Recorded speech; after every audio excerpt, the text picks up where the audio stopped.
observar con asombro tierras, lugares y sus gentes, contemplar ensimismados la naturaleza, comulgando con ella, hermano árbol, hermano pájaro, como diría Francisco de Asís. Detenernos en hechos cotidianos y objetos sencillos, en microcosmos que contienen todo el misterio de la vida y la muerte.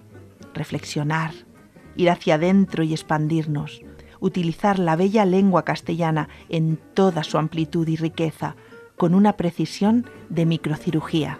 El poeta caminante, en cada pisada, dejará la huella de una palabra. Cada ciertos pasos sellará un poema. En las ruedas de su bicicleta se enredarán versos que caerán al polvo del camino, dejando una estela de gran literatura. Nuestro autor nació poeta y también se hizo poeta. No podía ser de otra manera. Os invitamos a emprender y recorrer el viaje de su mano. Presenta Ángeles Campello Aledo. Con ustedes, Antonio Moreno Guerrero.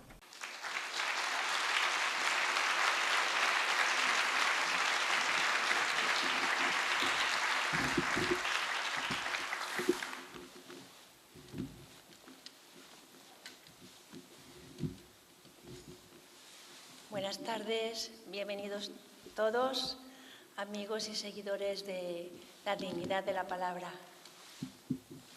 Voy a ponerme las gafas. Buenas tardes también.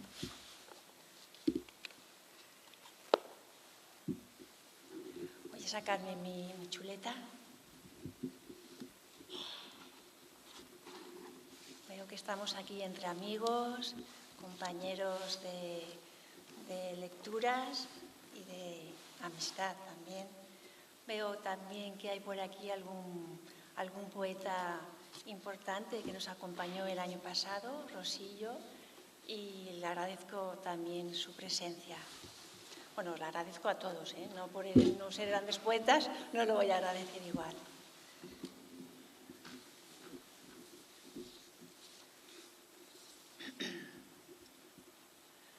Desde el comienzo del ciclo hemos querido contar con la presencia del escritor que nos acompaña hoy.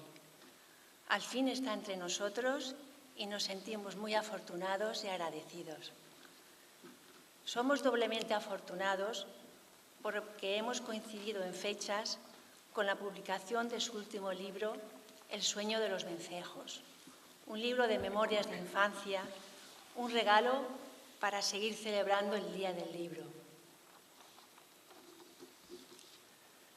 He tenido la suerte de leer ya el libro y puedo decir de ellas que estas memorias están escritas desde el corazón, con sumo respeto y amor, manteniendo a la distancia del narrador.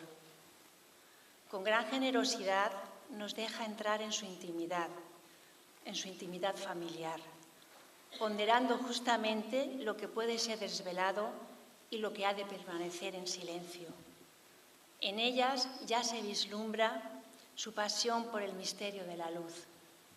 El Mediterráneo, constante en sus destellos, ilumina la oscuridad de aquel tiempo, de aquella época.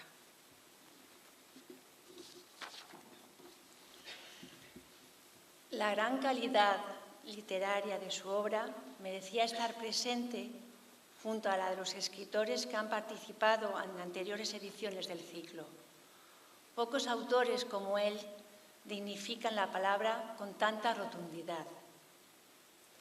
No recuerdo con certeza cuándo nos conocimos, el año con certeza, fue a finales de los 90. Nos presentó un amigo común, Juan Ángel Castaño, que espero que esté por aquí. Ayer hablé con él y me confirmó que vendría. Y fueron unos tiempos en los que compartimos charlas, veladas, excursiones y pasamos unos años bonitos de amistad. Seguimos manteniéndola. También desde esa época comencé a conocer su obra y he seguido fiel a ella y soy una gran admiradora de ella. Quizá la manera más adecuada de introducir al escritor, poeta, esta noche sean los versos de Antonio Machado, Caminante no hay camino, se hace camino al andar, verso a verso, paso a paso, lo he dicho al revés, paso a paso, verso a verso. Desde pequeño descubrió el caminar, mayormente en soledad, como el medio de conocer e interpretar el mundo. Como buen peregrino, el camino le ha servido para el autoconocimiento y el crecimiento como individuo. Su obra es reflexiva, desde la mirada atenta, desde la contemplación de lo observado, ya bien sea en la naturaleza, restos arqueológicos, monedas, muñecos rotos, gentes, sucesos cotidianos, pérdidas inesperadas. Todo ello crea un pequeño cosmos, que es su voz, su canto, y este se expande de tal forma que nos lleva de la mano a las preguntas universales del ser humano, sobre la vida, la muerte, el inexplicable transcurso del tiempo, la grandeza del instante presente, la maravilla del propio hecho de existir sin más. ¿Y cómo nos lleva a ello? Con la utilización de un lenguaje bello, bello por su riqueza y precisión, por la armonía total entre lo que quiere decir y lo que dice. Siempre que leo algún libro de Antonio, aprendo palabras nuevas. No las utiliza como medio de erudición. Cuando buscas su significado, te das cuenta que esa y no otra es la palabra que expresa exactamente lo que necesita el texto. La lectura de su obra es un auténtico festín, pura literatura. Pasemos a disfrutarla de la voz de su propio autor. Con nosotros, con vosotros, Antonio Moreno Guerrero. Hagamos un homenaje también a las madres, al segundo apellido. Muchas gracias. Gracias, Ángeles. Bueno, muchas gracias a Ángeles por sus palabras, y la verdad es que no me siento en absoluto merecedor de esa salida un poco estelar con el texto que hemos escuchado, que también agradezco. No me siento merecedor de nada de esto, y a decir verdad, me veo más como asistente, como habitualmente he estado siempre, escuchando a otras personas hablar aquí. Quiero dar también muchísimo las gracias a todos los que aquí están. Venir aquí para mí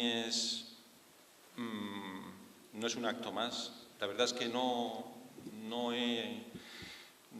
suelo prodigarme mucho en actos, y decía que no es un acto más porque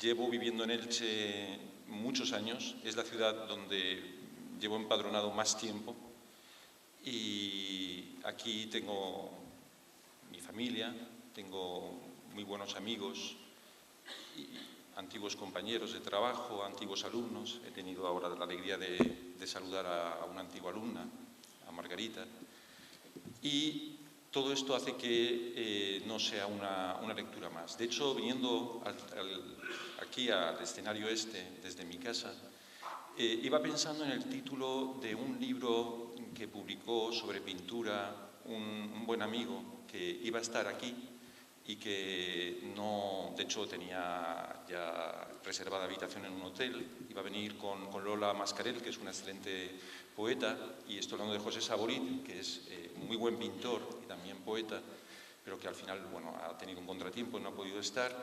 Y él tiene un libro que editó no hace mucho titulado Lo que la pintura da. En él destila toda una serie de reflexiones sobre lo que ha sido para él el acto de pintar, el hecho de pintar. Y me iba acordando de ese título pensando en lo que la poesía da. Me ha dado excelentes amigos. Algunos son amigos a los que tengo en el centro de mi corazón. Ellos están aquí. Han venido desde Murcia, como tú has citado antes, Eloy Sánchez Rosillo, Marili, José Rubio Fresneda, que es otro magnífico poeta.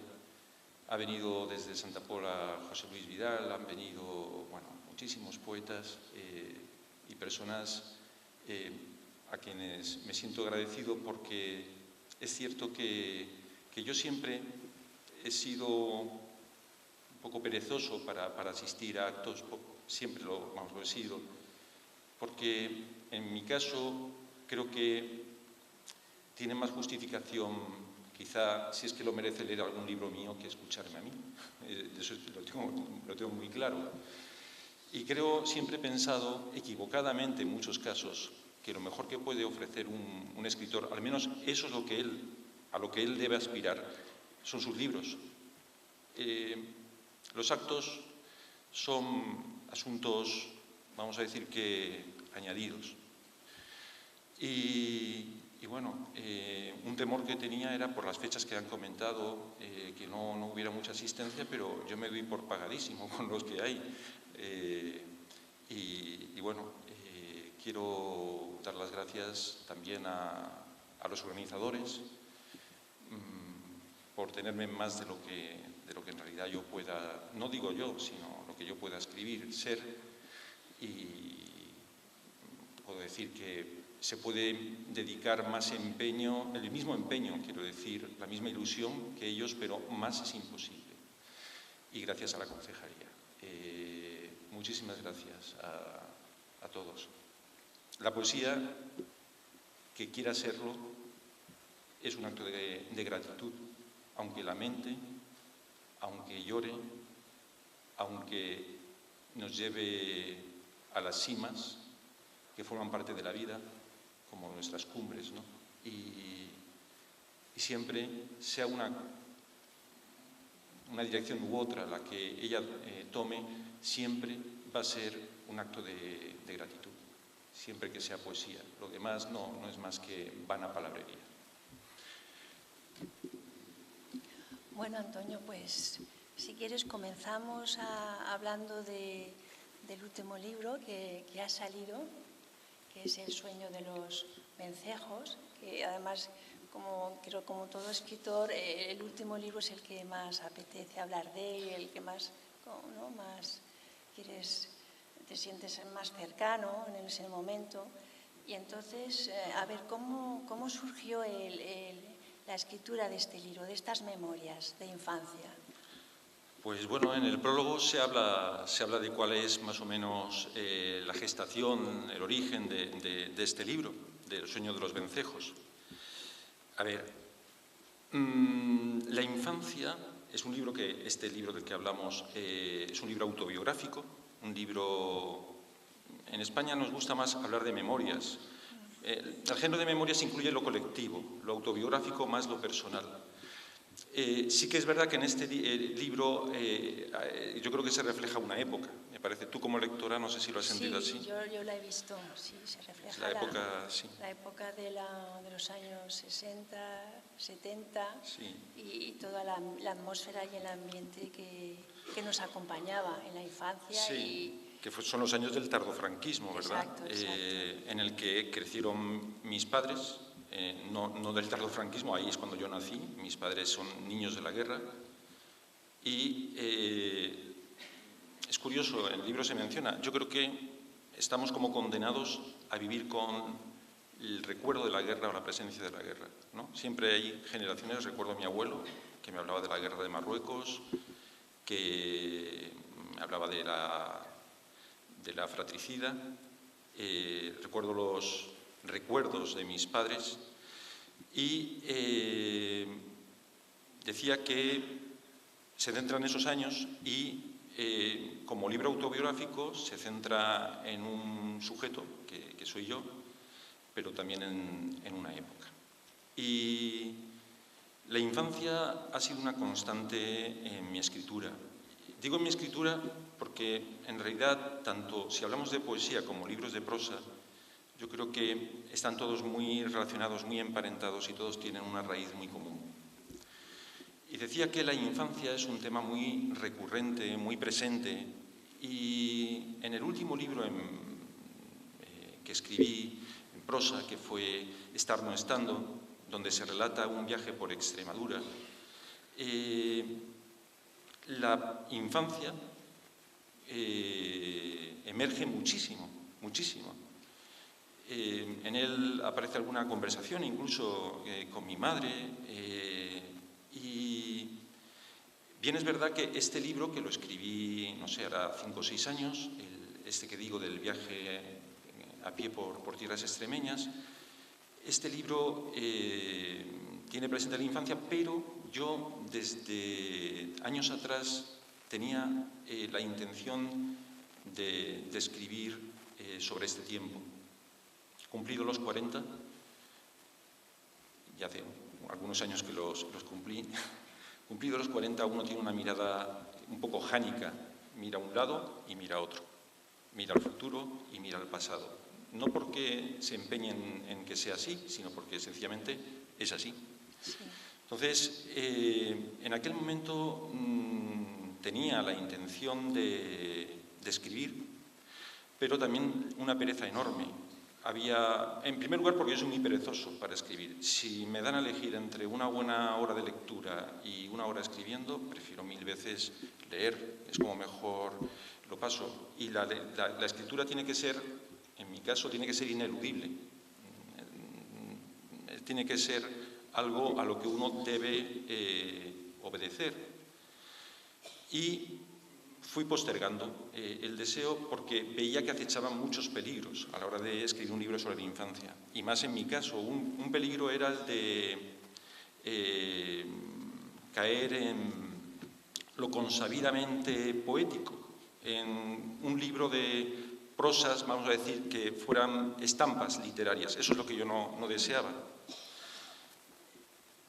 Pasado el tiempo, me vi en la situación de poder escribirlo y lo hice. Y hubo algo que fue lo que más me espoleó. Lo que más me espoleó fue que mi madre fuera viendo yo cómo iba desprendiéndose.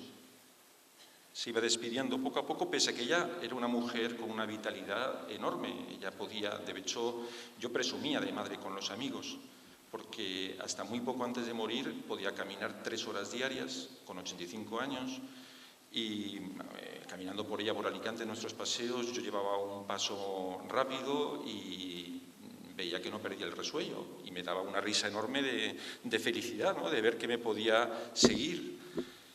Y pese a eso, ella de vez en cuando me daba algún detalle. Y un día me dijo, llévate las fotos. Y dije, no, mamá, no quiero llevarme las fotos. Y me dijo, bueno, quiero que te las lleves. Me dio un álbum que teníamos en casa que estaba despoblado. Es el destino de muchos álbumes de fotos, ¿no?, que los miembros de la familia van retirando y quedan muchas veces despoblados. Y la famosa, digo famosa porque yo creo que en casi todas las familias esto existe, una caja de zapatos con las fotografías, muchas de ellas procedentes de ese álbum de fotografías. Y bueno, pues cuando en muchos de nuestros paseos con mi madre los domingos por la mañana nos acercábamos a los soportales del Ayuntamiento de Alicante, donde hay rastrillos, veía las fotos, veía las postales que venden, ¿verdad? Ahí venden postales escritas, venden fotografías, y claro, uno siempre se pregunta, ¿quiénes eran estas personas? ¿Dónde está el famoso Ubisún que asalta nuestra literatura? ¿Dónde está la pasión que alentaba en todas estas vidas? Bien, pues debo confesar que mi mayor ilusión no era tanto publicar un texto, cuanto que algunas de esas fotografías tuvieran palabras. La verdad es que nuestra realidad, la realidad que nos envuelve, no es una realidad lingüística. La realidad verbal la proyectamos nosotros sobre el mundo, pero el mundo no tiene más que silencio. Y uno debería quizá aceptar que eso es así. Yo lo acepto plenamente, pero me costaba aceptar eso con esas fotografías. Y empecé a escribir unos primeros capítulos. El libro era mucho más extenso, porque hay 4 capítulos preliminares que forman una primera parte, donde hablaba de mis abuelos, pero vi que estorbaban, que eran un lastre y los quité. Y había un último capítulo donde se habla de las pinturas de Paestum, de las que aparecían en unas tumbas pintadas, pero vi que tampoco, bueno, todo estaba relacionado, pero vi que tampoco eso debía estar. De modo que lo que hice fue, después de muchos meses de trabajo, quitar todo el trabajo de los primeros meses y dejarlo de lado. Y al final me di cuenta de que la almendra del libro era esto que me decidí a publicar. Y bueno, el sueño de los vencejos, bueno, ya si quieres luego podemos hablar más de este asunto. Sí, de eso iba a referirme al título, pero luego lo podemos tratar. Pues sí, aquí tenemos el libro hace 2 días, así que 2 días que ha salido, ya publicado. Es un libro precioso de la edición, es un editor de Murcia, que ¿me recuerdas el nombre, Antonio? ¿Cómo se llama el editor? Sí, él es Javier Castro Flórez, sí, que iba a asistir hoy, iba a acompañarnos. A ver, quiero, antes de continuar, dejar muy claro que este acto no tiene nada que ver con la presentación de un libro. Quiero decir que ha coincidido afortunadamente, y evidentemente, pero vamos, es una feliz coincidencia y nada más. Te decía que iba a acompañarnos, pero se ha tenido que ir a Londres porque tenía que acompañar a alguien en la inauguración de una galería de arte. Pues yo, como he comentado antes, he tenido ya la suerte de haber leído el libro, me lo facilitó Antonio, y la verdad es que es un libro muy hermoso. Y quería también destacar, como él ha dicho, que es un libro de memorias o autobiográfico, pero que no es un ejercicio de prosa poética que se relacione sobre la infancia. Realmente yo lo veo como una historia, es una narración. Claro, es una narración. Hay un autor, que soy yo, hay un narrador que narra en primera persona y hay un protagonista, que soy yo. Claro, ese es el problema. Es decir, ¿cómo afrontas distancia para que entre lo que es el narrador y el protagonista no haya demasiada cercanía? Pero lo has conseguido, Antonio. Pues me gustaría que fuera así. Lo has conseguido además de forma magistral, porque se ve. Y además es que yo también te he comentado que vas leyéndolo y tiene también un crescendo, y ya está. Y después cuando llegas a los últimos capítulos es como si fuera realmente una narración de una historia que va... Porque estás familiarizada con los personajes. Y entonces llega el final y es la eclosión, claro, ¿no? Los capítulos finales. Sí. Y entonces también lo que se aprecia, lo que también para mí es de destacar de este libro es la pulcritud con la que trata los recuerdos emocionales sobre su familia, sobre su intimidad, ¿no? Y como he comentado, con la medida justa de lo explica todo sin explicar casi nada, sin especificar casi nada. Y eso es obra de un gran escritor. Y después también lo haces con una prosa muy limpia, muy sencilla, muy clara. Pues te lo agradezco, si te lo ha parecido. Yo, vamos a ver, lo que primero que quería sortear era lo escabroso, lo inconveniente, entre otras cosas porque a mí no me gusta. Es decir, hubo un episodio que oportunamente podé, que escribí, de esas veces que lo escribes sin darte cuenta, pero no me gusta la gente que escribiendo disfruta enseñando sus úlceras. Es algo que es un recurso muy fácil, es lo equivalente a lo que en poesía se suele, desde la época de Cernuda, denominar la falacia patética, ¿no? Y lo curioso, lo difícil era esto, porque ya te digo que, claro, hay un narrador, hay un protagonista, y el protagonista es un niño, el narrador es un adulto. De modo que, claro, tratar el tema de la infancia fidedignamente es imposible, porque la materia que tú estás tratando va a estar contaminada inevitablemente, es algo inevitable, por las huellas dactilares del adulto. En el cristal ese de la infancia, al tocarlo, quedan las huellas del adulto. Pero hay un proceso que es mágico y que para mí fue lo que me produjo más alegría, y fue que, es lo que se podría llamar una reviviscencia.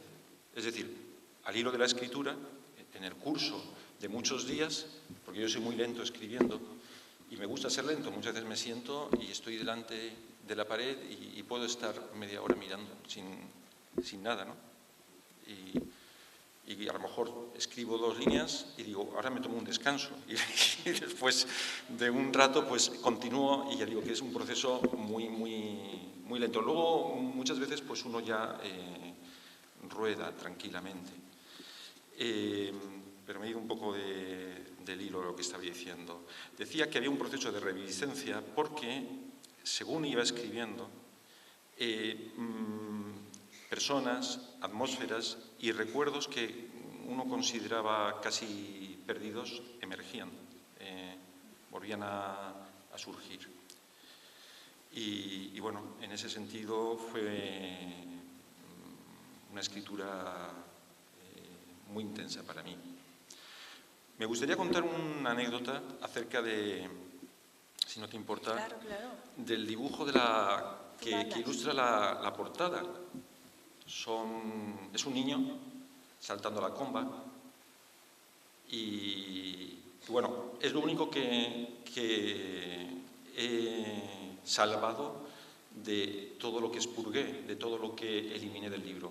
Esta viñeta que iba a ir en una fotografía de las que acompañan el álbum del conjunto de fotografías que aparecen al final.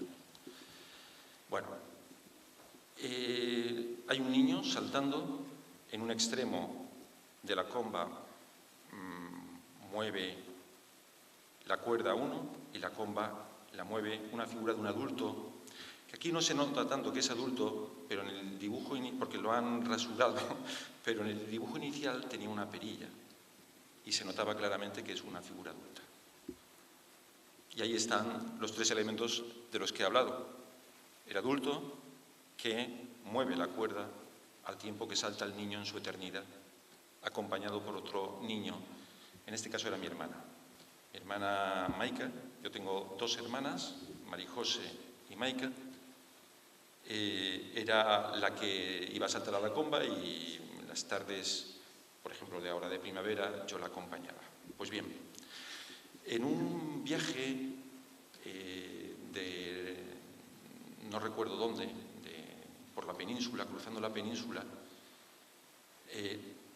siempre cuando volvemos de viaje solemos parar en alguna ciudad ya cercana a Elche, en alguna población que suele ser o Almansa o Chinchilla del Monte Dragón. Bueno, en aquella ocasión no fue ni en una ni en otra, fue un poquito antes de Albacete, fue en La Roda. Y ya era tarde, era de noche, y yo, buscábamos, mi mujer y yo, Bárbara y yo, buscábamos un lugar para cenar. Entonces, en ese momento andábamos por una calle y un señor salía de una casa, de La Roda, y tenía un aspecto de burgués de buen pasar, con una vida tranquila. Y le pregunté si podía indicarnos dónde podíamos tomar unas tapas. Y bueno, entablamos un poco la conversación con él y nos preguntó, ¿ustedes de dónde son? Y digo, bueno, pues yo soy de Alicante, aunque mi familia era de Murcia y mi padre concretamente de Cartagena. Y él dice, yo soy de Cartagena. Y digo, bueno, mi padre tenía un apellido que era muy corriente, Moreno, pero el segundo apellido no lo es tanto porque es un apellido de origen italiano. Y dice, ¿y cuál es? Y digo, Doggio, con 2 Gs. Y cuando le dije esto, se le ilumina el rostro y dice, si esta familia era vecina mía. Dice, yo vivía en el balcón de enfrente, en la calle Honda, y me quedé perplejo. El hombre era marino mercante, era un hombre viudo, tenía una nueva pareja y se había afincado en La Roda. Y me comentó que solía estar muchas veces en el salón de la señorita Giorgio. Me comentó que había un piano, que tal, que cual. Y dice, eso está en la calle Honda. Dice, es un edificio que da dos calles, la calle Honda y la calle Balcones Azules. Me habló de esta familia, me contó cosas que yo sabía y tenían algunas propiedades relacionadas con las explotaciones mineras de allí, de la zona de Cartagena y La Unión, y también negocios relacionados con los buques. Lo que yo no sabía es que había un edificio concreto de la familia Doyo. Luego, mirando en la prensa, vi una nota de Sociedad donde hablan de la puesta de largo de la señorita Soledad Doyo Serra, que era mi abuela, con 21 años.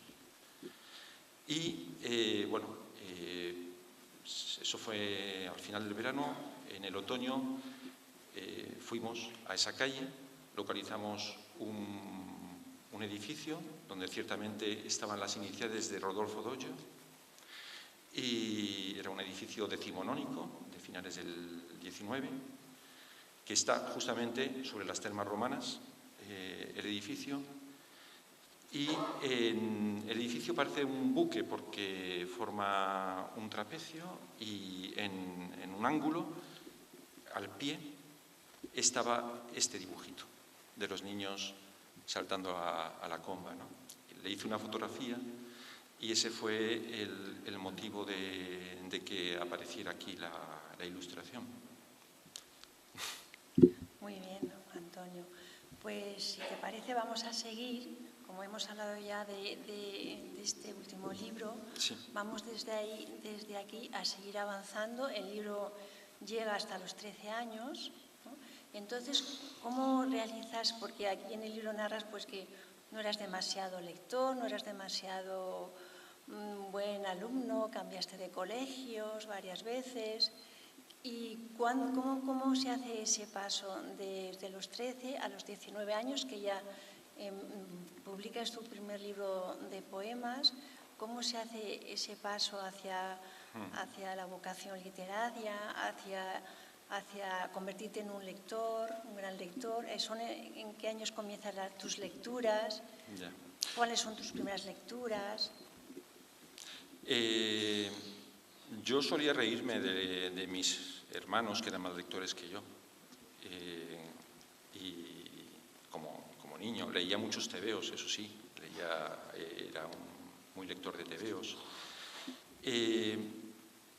Leía libros de los 5, pues bueno, leía algunas cosas, pero muy lector no era. Sí que es verdad que leí casi todo lo de los 5, los 7 secretos, literatura de ese tipo. Sí, literatura de esa edad. Sí, de esa edad, sí. Pero cobré conciencia de lector yo creo que fue a partir de los 14 años, sí. Y fue de una forma muy curiosa. Yo asistí a un colegio, yo estuve hasta 6 o 7 centros distintos en total, ¿no? Lo cual me produjo un desnortamiento y una desubicación bastante grandes.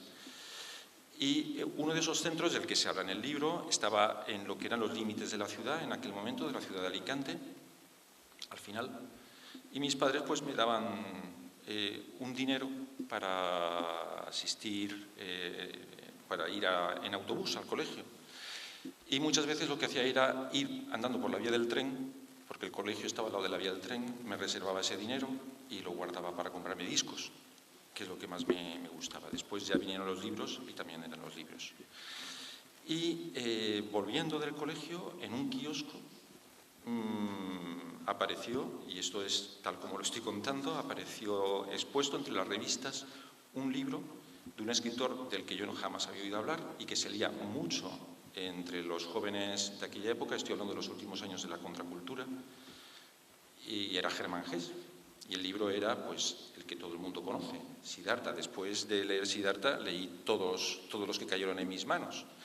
Pero ese libro, no sé por qué, porque no hubo recomendación de nadie, ni nada que se le pareciera. Ese libro me llamó la atención, estaba en esta colección de Bruguera que había, y bueno, pues lo leí. Y recuerdo que tras aquella lectura me fui desde donde vivíamos a la playa, al Postiguet, era de noche, y di un largo paseo, y después de ese libro pues vinieron muchísimos más, ¿no? Pues los autores que por aquella época, claro, en aquel primer momento uno no tiene el criterio todavía hecho, está todo por hacer, felizmente, porque eso te permite leer Siddhartha con una novela de quien sea. Y bueno, con la poesía, concretamente, las lecturas, bueno, la primera revelación para mí, el primer atisbo de lo que era la poesía, para mí vino con algo que yo creo que hoy sería imposible para un alumno, ya no digo de instituto, sino casi de la escuela. Fue con una estancia, con una de las octavas reales de la Élgoa tercera de Garcilaso de la Vega. Fue ahí. Describe el marco de un paisaje, que se conoce como el lugar ameno, el lugar agradable, el locus amoenus, y yo tendría 12, 13 años y recuerdo que aquello me embelesó. Me embelesó porque veía una bóveda vegetal con un mundo sin tiempo, donde no había tiempo. Y debí de decir algo a la maestra que tenía, Concepción Moya se llamaba, y no hablo de ella aquí, me lo reprocho, porque fue una mujer muy atenta y muy generosa. Y al día siguiente me dijo, léete esto, Moreno, porque allí no se nos llamaba por nuestros nombres, se nos decía, señor Moreno, léase esto. Y trajo las Odas Elementales de Pablo Neruda y un segundo libro que no recuerdo cuál era. Y bueno, después llegó a mis manos, a los 15 años, sería una traducción de poesía china, la de Marcela de Juan, que es impagable, es muy recomendable, y Juan Ramón Jiménez, que me maravillaba, mucho más que los poetas del 27. Y ya pues en la época del instituto tuve la suerte de tener un magnífico profesor que se llamaba Nemesio Martín. Curiosamente falleció mi madre el 1 de abril del año pasado y él estaba hospitalizado, yo me enteré después. Falleció 7 días después en el mismo lugar. Y bueno, ya en el año preuniversitario tuve una magnífica profesora que se llamaba Ana Ballester Gallego. Me gusta recordar los nombres y apellidos de las personas con las que estoy en deuda. Y esta profesora, bueno, me abrió muchísimas ventanas, fue generosísima, más no se pudo ser. Y bueno, fue la primera que me dijo que, bueno, le enseñé algún poema y fue la primera que me dijo, puede que ese sea un camino que debas explorar, ¿no? Y bueno, más o menos así fueron los comienzos. Y poco a poco la expresión poética, la escritura, se fue convirtiendo en tu voz, ¿no? Me refiero a tu comunicación con el mundo.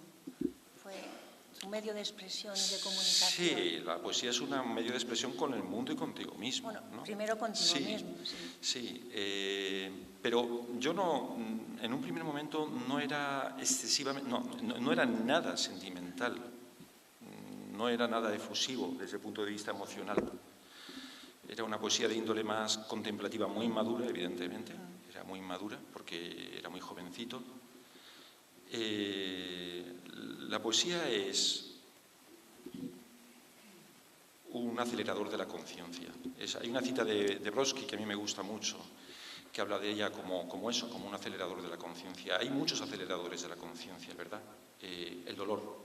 San Juan tiene en sus dichos de amor y de luz, tiene uno que dice que el mucho padecer trae y acarrea, mucho entender. Mucho entender porque el dolor espolea, el dolor despierta y nos da lucidez. Una lucidez muchas veces amarga, pero supone una revolución en la conciencia. Del mismo modo que el dolor puede revolucionar nuestra conciencia, lo puede hacer una experiencia estética, la contemplación de una obra de arte, o la contemplación de lo que es la maravilla del mundo. Y también puede ser un despertador de la conciencia la escritura poética, ¿no? Entonces,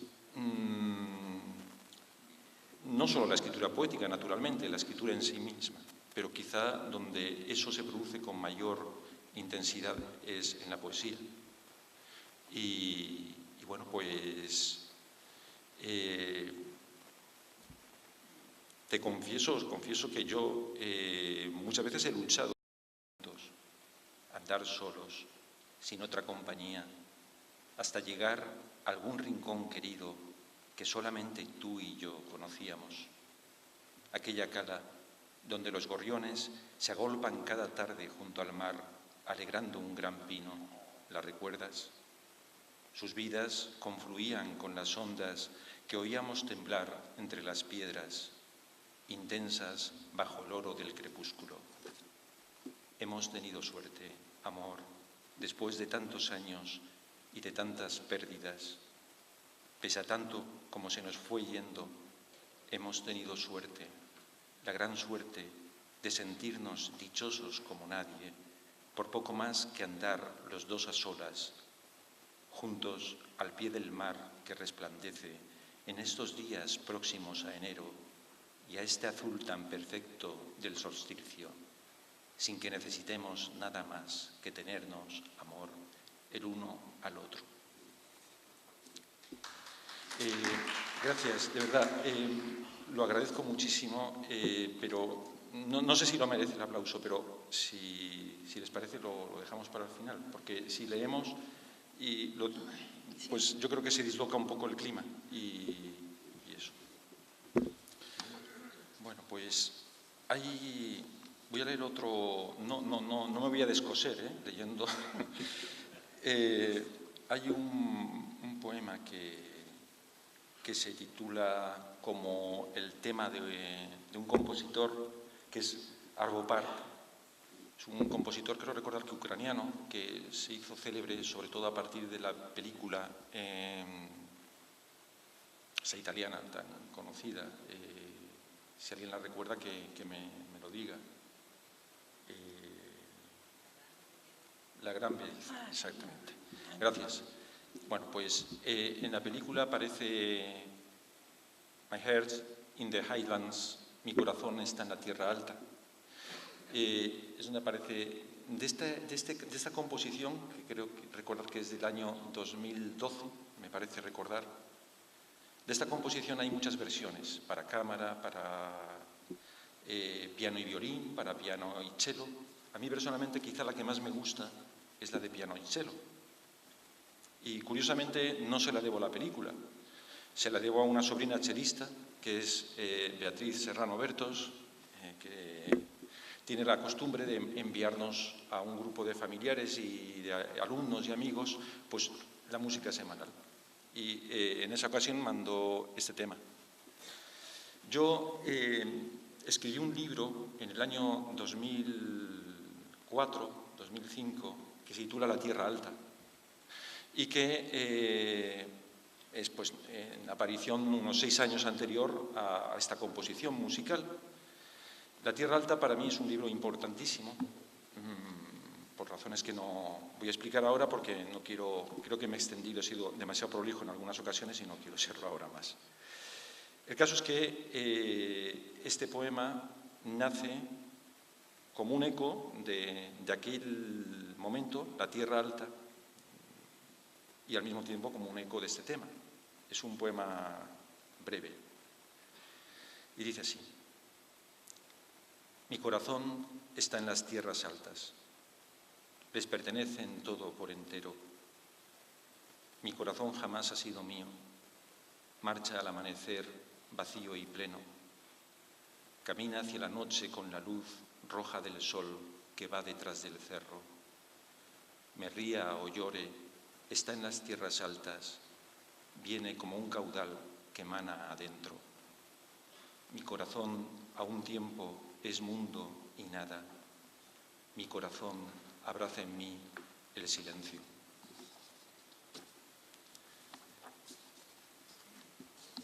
Voy a leer un tercer poema inédito. Algo que decía Claudio Rodríguez, que el lenguaje tiene un verso de esas fulguraciones que tenía él.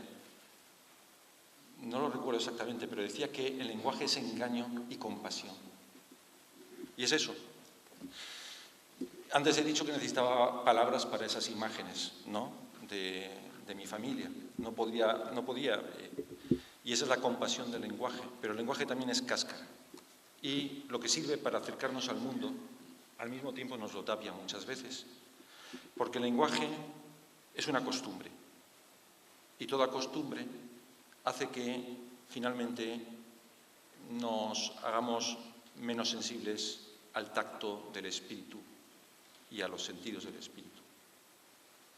A mí me gusta el ciclo este que se llama La dignidad de la palabra. Hay silencios indignos, como hay palabras indignas, ¿verdad? Porque dependen de esos silencios precisamente de las palabras y de la moralidad que envuelve todo nuestro universo humano. Pero se me ha ido un poco la idea que quería decir, pero bueno, lo que quería señalar es que la palabra poética, y eso es algo que le digo a veces en clase a los alumnos, la palabra literaria es la palabra recuperada, la palabra renovada, es como la palabra recién estrenada, ¿no? No voy a decir la palabra adánica, porque es imposible, pero algo que vuelve a brillar como la moneda recién troquelada. Y en este mundo que nos envuelve, donde las palabras se instrumentalizan, donde ahora suenan las palabras del ágora, la palabra esta es la palabra del silencio, ¿no?, la palabra que compartimos, o al menos esa es de la que yo gusto. Y muchas veces, y esto me pasó hace poco, salía del trabajo y había, hace unos meses, había lo que llamamos un frente de nubes, hermosísimo, de esas nubes que anuncian lluvias. Y muchas veces decimos, mira qué nubes, y ahí acaba el asunto. Entonces, precisamente, este poema habla de eso, de la limitación, muchas veces, que es el lenguaje o nosotros mismos, ¿no?, ante la realidad que nos rodea. Dice así, Frente de nubes es el título. Frente de nubes, nos decimos, mientras están pasando tantas maravillas sobre nuestras cabezas, o nos dicen, mientras vamos absortos en lo nuestro, desposeídos de su hermoso viaje, acaso desterrados de su altura. Y en esas tres palabras, ved que nubes, frente de nubes, escondemos toda nuestra arrogancia o bien nuestra indigencia, la poquedad de nuestras torpes bocas, prontas para decir, como tapando de tan real, de tan copioso e intenso, esto que está ocurriendo ahora mismo, todo ese mar, esa verdad que pasa allá en las cumbres sobre nuestras vidas.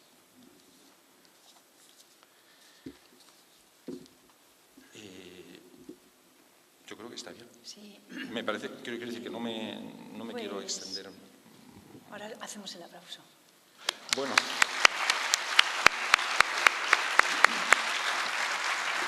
Gracias. Bueno, pues ahora vamos a pasar a las preguntas de vosotros, del público, y quizá, Antonio, tengamos algún alumno por aquí sentado o exalumno que esté escuchándote. A ver, vamos a empezar la ronda de preguntas. Después pasaremos ya a la firma de libros en el hall. Y quiero deciros que Antonio tiene una amplia obra compuesta por libros de poemas, libros en prosa, a modo de diarios, a modo de cuadernos de viaje, y que están a vuestra disposición en el hall, que Paco, nuestro compañero y amigo de Alitruc, ahí tiene unos cuantos por si queréis comenzar a conocer, los que no conocéis a Antonio, comenzar a conocer su gran obra literaria. Pasamos ya a la primera pregunta del público.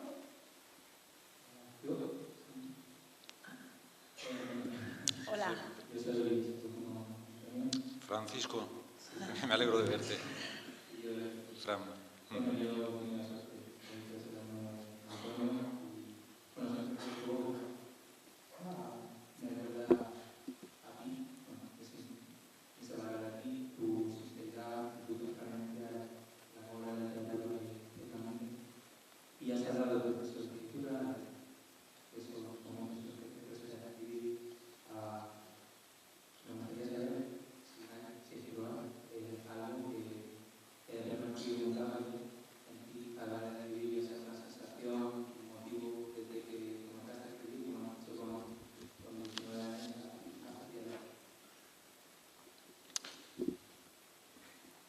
Me alegra mucho verte, Fran, porque hacía mucho tiempo, imagino que habrás cursado tu carrera de filosofía, la habrás acabado, ¿sí? Me alegro mucho, y porque hacía muchos años que no te veía. Bueno, yo lo cierto es que con los alumnos jamás, y eso puede dar fe Fran mismo, jamás yo les dije que escribía, ni es más, siempre que ellos en alguna ocasión mencionaban esto, lo apartaba, porque siempre, vamos, lo que digo es que el hecho de que uno escriba no le hace mejor profesor. Es como si uno fuera aficionado a la caza y se fuera todas las semanas a cazar o a pescar. Eso no haría de uno mejor profesor, en absoluto, son cosas totalmente distintas.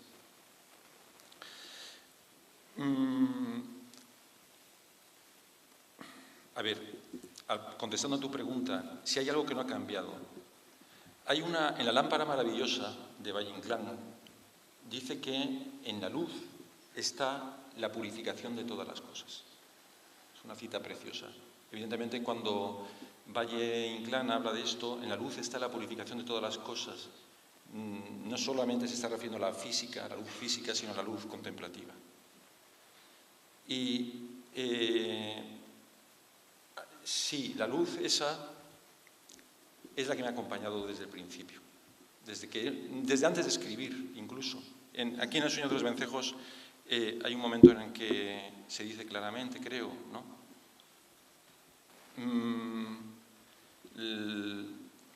Esa luz es la que es capaz de absorber los puntos sucesivos que llamamos cronología o que llamamos tiempo y de abolirlo. Podré haber tenido mayor o menor fortuna. La verdad es que he hecho al principio, cuando he llegado aquí, un acto de humildad que no era en absoluto para captar la benevolencia del público. Era totalmente sincero cuando decía esto. Yo no tengo mucha fe en lo que escribo. Pero bueno, alguna albergo cuando todavía me atrevo a publicar algunas cosas. Y bueno, en buena medida lo que escribo, Fran, obedece a esa sensación de pertenecer a esa luz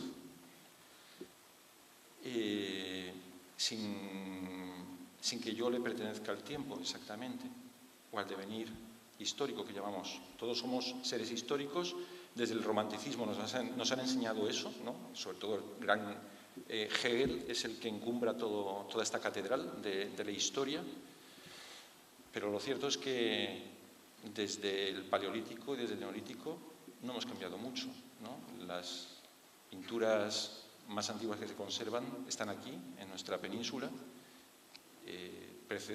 Pertenecen a una especie que ni siquiera ya existe, una especie humana.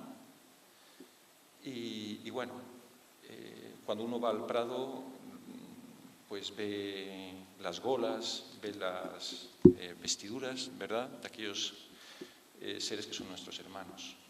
Y cuando uno ve las pinturas del Fayum, que tienen muchos más años, ve exactamente lo mismo. Y cuando uno ve ciertas pinturas rupestres, ve exactamente lo mismo. Lo que quiero decir es que hay una parte esencial en nosotros que quizás es la que estamos olvidando más. Además, vivimos en una sociedad tremendamente dispersa y mareada. Así como somos el segundo país más ruidoso del mundo, después del Japón, quiero recordar, tenemos un ruido externo, evidente, pero también un ruido interno intensísimo, que es el ruido interno es el ruido de la incomunicación.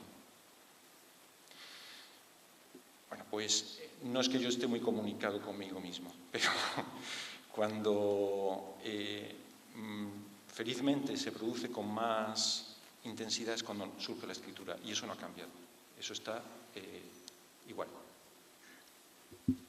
No sé si he contestado. Fran, sí.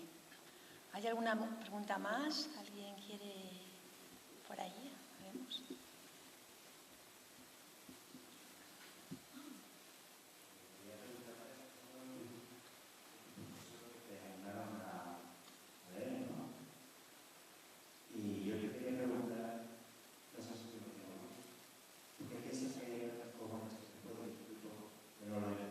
Francisco, eres Francisco, ¿verdad?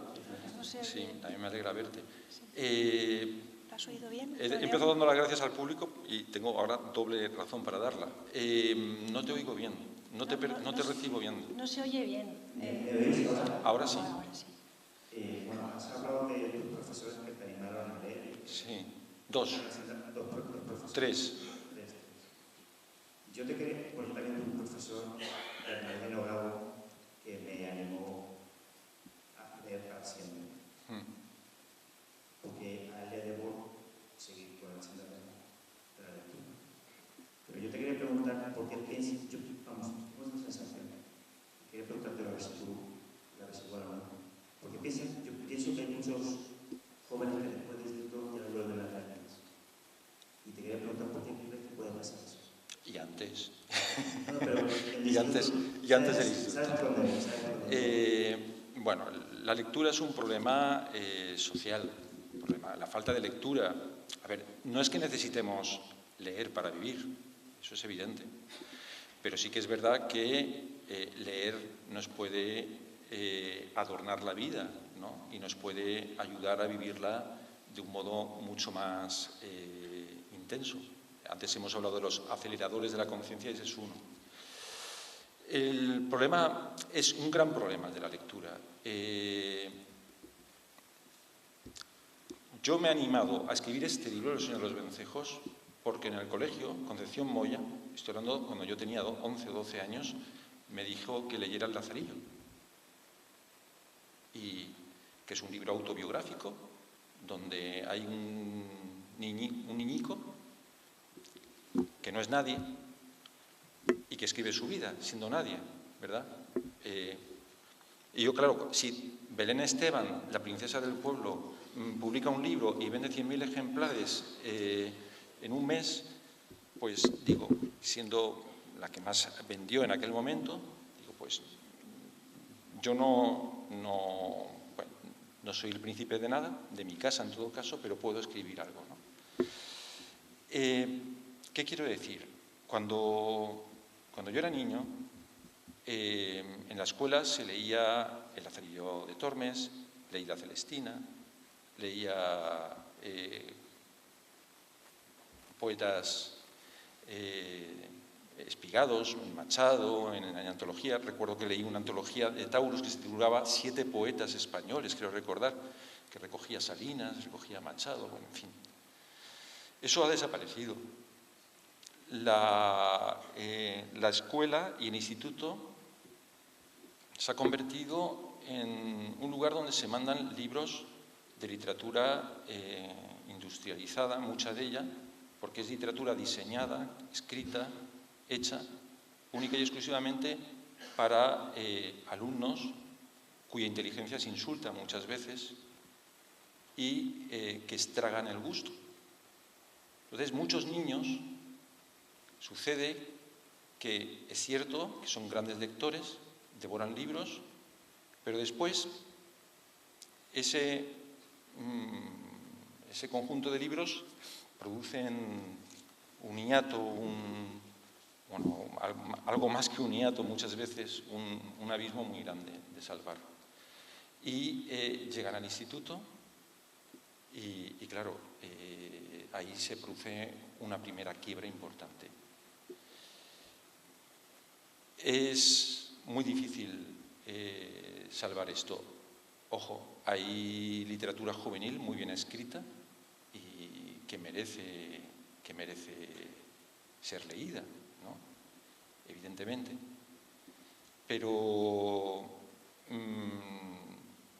el divorcio, la separación tan drástica que estamos sufriendo, que estamos viviendo actualmente, está produciendo, yo creo que, efectos devastadores.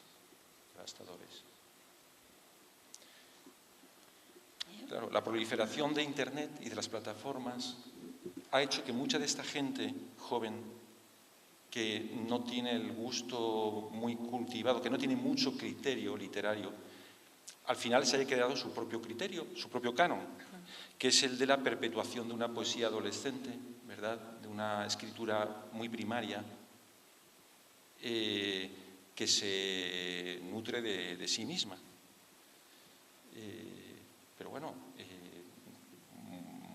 quién sabe, de esos grupos pueden surgir magníficos poetas, nunca se sabe.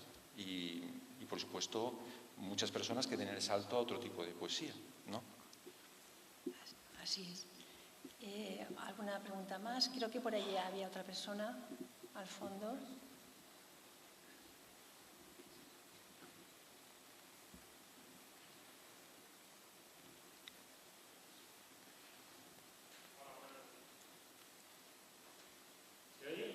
Sí. Gracias.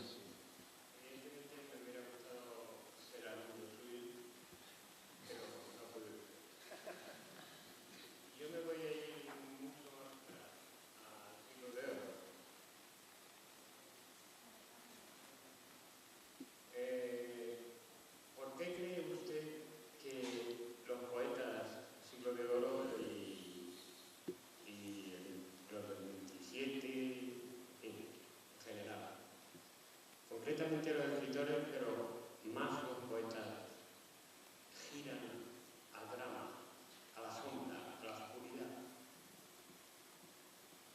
Usted mismo ha dicho anteriormente que tuvo que parar algún tiempo, ¿o ha entendido? Sí, pero porque escribir requiere muchísima energía. A ver, yo no sé cómo se sintió San Juan de la Cruz cuando escribió su cántico espiritual después, pero eso no sale sin un coste de energía, ¿no? Y eso es tremendamente luminoso. Hay muchos escritores. Es verdad lo que usted dice, que hay una parte de la escritura de nuestros clásicos que miran a la sombra, pero hay mucha escritura muy luminosa. El mismo Garcilaso es un poeta con momentos de una luz, de una claridad neoplatónica y al mismo tiempo solar, física, hermosísima. San Juan, al que he citado, Aldana, o bueno, muchas obras de nuestros clásicos del teatro, ¿no? Quien vea a la Dama Duende puede sentir cualquier cosa menos que está ante la oscuridad, ¿no? Incluso un clásico que gusta mucho, el Segismundo de Calderón, podrá estar en su torre, tal, pero no hay que perder de vista cuál es el final de la obra, ¿no? y no puede ser tampoco más luminoso, creo yo, el de la vida sueño. Claro, claro, hay mucha... sí. ¿Usted le parecería, o sea, cómo distinguiría góngora o querer, por ejemplo, o rock? ¿Cómo los distinguiría? Sí, ¿le gusta más la forma de poetizar de góngora o qué? Bueno, es que en Góngora mismo hay muchos góngoras, ¿verdad? Porque no es el mismo el Góngora de las Soledades o del Polifemo que el de muchos sonetos que no tienen la maniera, ¿no? La orfebrería que tienen esos primeros que he citado, esas dos obras mayores, y tampoco es el mismo el Góngora de los romances, ¿verdad? Afortunadamente, Góngora reúne muchos poetas. Sí que es verdad que esos que ha citado usted, a ver, yo creo que el momento en que el castellano tiene mayor lozanía, mayor vigor y mayor juventud es en la Edad Media, y sobre todo hasta una obra que a mí me fascina, que es la Celestina. De la que esa sí que es un poco oscura, precisamente. Y bueno, son famosas las palabras de Cervantes en las que decía que era divina, a su entender, si encubriera más lo humano, ¿no? Pero a mí, yo veo ese lenguaje, o el libro de Buen Amor, ¿verdad? Y me siento seducido por el decir. Y eso es así también con los primeros autores del Renacimiento. Pero ya hay una actitud docta en muchos de ellos. Y esa actitud docta, que tiene que ver con el humanismo, es la que ennoblece esas obras, pero también empieza a lastrarlas con un cierto componente, por decirlo así, museístico. Y ese componente museístico se exacerba en nuestros escritores, con nuestros escritores del siglo de oro, pese a que hay maravillas. A ver, a mí me puede seducir más o menos Góngora, pero es deslumbrante, ¿no? En su forma de escribir. Y bueno, el gran milagro es el Quijote. El gran milagro porque como obra narrativa no deja de hacernos sentirnos a gusto. Es difícil leer el Quijote sin estar sonriendo. A mí me pasa. Yo siempre que estoy leyendo el Quijote me siento en casa y estoy sonriendo, ¿no? Y en eso contribuye el habla de Cervantes, ¿no? No digo la escritura, sino el habla de Cervantes.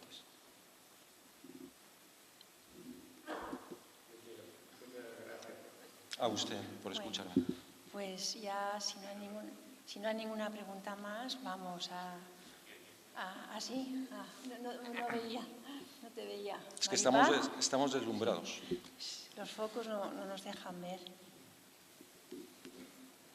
Buenas noches. Buenas noches. En primer lugar, te tengo que dar las gracias porque me has hecho hacer un viaje hacia el pasado con tu biografía y el título de tu biografía. Me has vuelto a mi mundo de la infancia y de la juventud, trayendo a mi memoria el mundo de Unamuno, en el cual yo estuve muy metida en mi época joven, porque él escribió un poema que se llamaba Han vuelto los vencedores. Ah, sí, sí. Y era una palabra Sí. que no oía hacía muchísimo tiempo. Bueno, yo no he leído tuyo nada más que este libro, El Caudal. Y yo quería que me explicaras, porque a través de este poemario yo creo que he entrado en un microcosmos poético tuyo que me ha parecido precioso.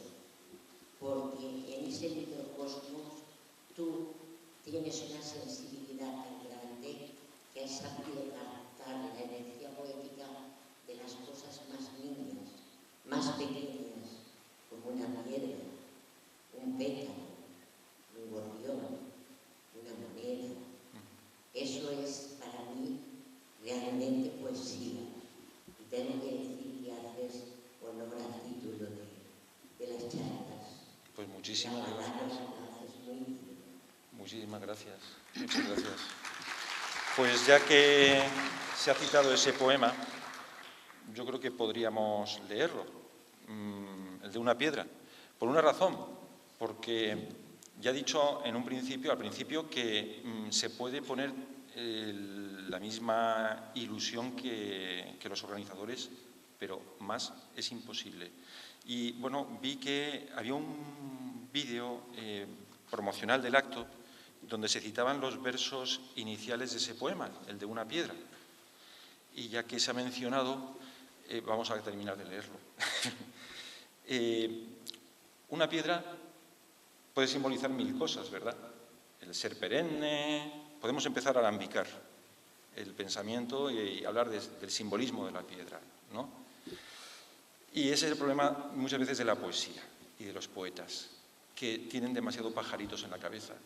Y la poesía no debe interponer, cuando digo no debe, no quiero yo ser prescriptivo, hablo de mí, no debe interponer nada entre la piedra y lo que uno es. Cuando uno es joven puede pensar, ¿verdad?, en conceptos. Pero este poema surgió precisamente en el curso de un paseo, en que eso creo que lo hemos hecho todos nosotros. Tomaba una piedra, la llevaba en la mano y me acompañaba con ella.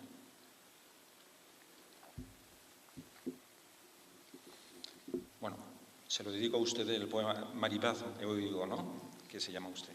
Bueno.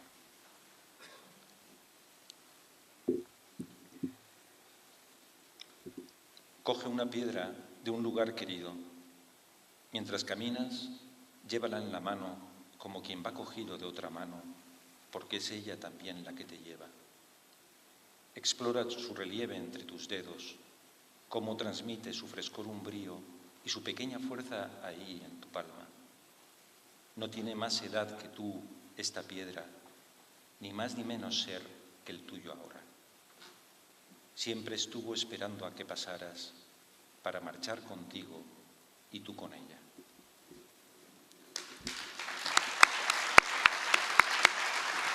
Bueno, pues yo creo que este poema con este poema podemos cerrar el acto. Es un poema muy bello y agradeceros a todos vuestra presencia, que hayáis estado aquí acompañándonos en el ciclo, en la charla y con Antonio. Gracias, Antonio.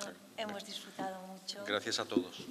Y ahora os recuerdo que está Paco fuera, si queréis comprar algún libro de Antonio, yo os los recomiendo todos los libros de poemas, los de prosa, los libros de haikus, los diarios de viaje, son realmente merecedores de su lectura. Y también quiero agradecer a la concejalía, a Julián, a mis compañeros de Frutos del Tiempo, a Javier Cebrián especialmente, nuestro director, y recordaros que el próximo 9 de mayo seguiremos con La dignidad de la palabra, que es el último autor que viene, que es Manuel Vilas, y os espero aquí el día 9, y como dice Javi, que paso lista. Bueno, espero que hayáis disfrutado mucho. Buenas noches y muchas gracias. Gracias.